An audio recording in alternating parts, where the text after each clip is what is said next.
இன்னைக்கு நான் ரொம்பவே ஒரு முக்கியமான டாபிக் பற்றி பேச போகிறேன். அதாவது உங்களோட க்ரோத் பற்றி பேச போகிறேன். இது உள்ளே போகிறதுக்கு முன்னாடி உங்கள் எல்லாருக்கிட்டையும் ஒரு கொஷின் கேட்குறேன்.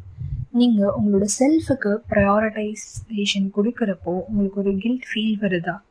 அதாவது நம்ம பண்ணுறது கரெக்டு தானா, இப்படி பண்ணால் மற்றவங்க தப்பாக நினச்சிப்பாங்களோ அப்படிங்கிற ஒரு கொஷின் ரைஸ் ஆகுதா?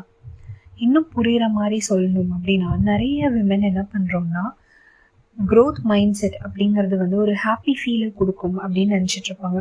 ஆனால் ரியாலிட்டியில் அது கிடையாது. க்ரோத்துக்கு முன்னாடி ஒரு கில்ட் ஃபீல் வரும். என்ன ரீசன் அப்படின்னு பார்த்தோன்னா, நம்ம பல வருஷங்களாக நம்மளோட மைண்ட் அட்ஜஸ்ட் பண்ணி இருந்து திடீர்னு ஒரு சேஞ்சை மைண்டால் அக்செப்ட் பண்ணிக்க முடியாது. ஒரு அன்ஃபெமிலியர் சேஞ்சாக இருக்கும். இப்போ க்ரோத் வேணும் அப்படின்னா சில விஷயங்களை நம்ம சாக்ரிஃபைஸ் பண்ணணும்.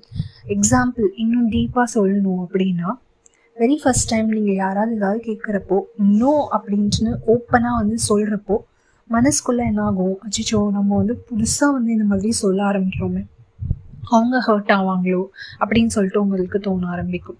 இல்லைன்னா யாராவது எங்கேயாவது வெளியில் போகலாமா அப்படின்னு கேட்பாங்க. பட் உங்களுடைய செல்ஃபுக்கு நீங்கள் ப்ரையாரிட்டைசேஷன் கொடுக்கணும்னு நினைக்கிறப்போ, இல்லை நான் வரல அப்படின்னு நீங்கள் சொல்லி பழக ஆரம்பிக்கிறப்போ ஒரு கில்ட் ஃபீல் வர ஆரம்பிக்கும்.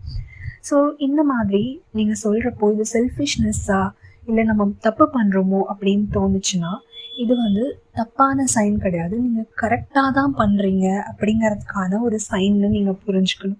அதாவது நீங்கள் ஒரு நியூ ஃபேஸ்க்குள்ளே போக ஆரம்பிக்கிறீங்க அப்படிங்கிறத புரிஞ்சுக்கோங்க. ஸோ இந்த கில்ட்டுக்காக பயந்துட்டு நீங்கள் ஸ்டெப் பேக் பண்ணீங்க அப்படின்னா என்ன ஆகும்னா, நீங்கள் மறுபடியும் உங்களோட ஓல்டு பேட்டர்னுக்கு போக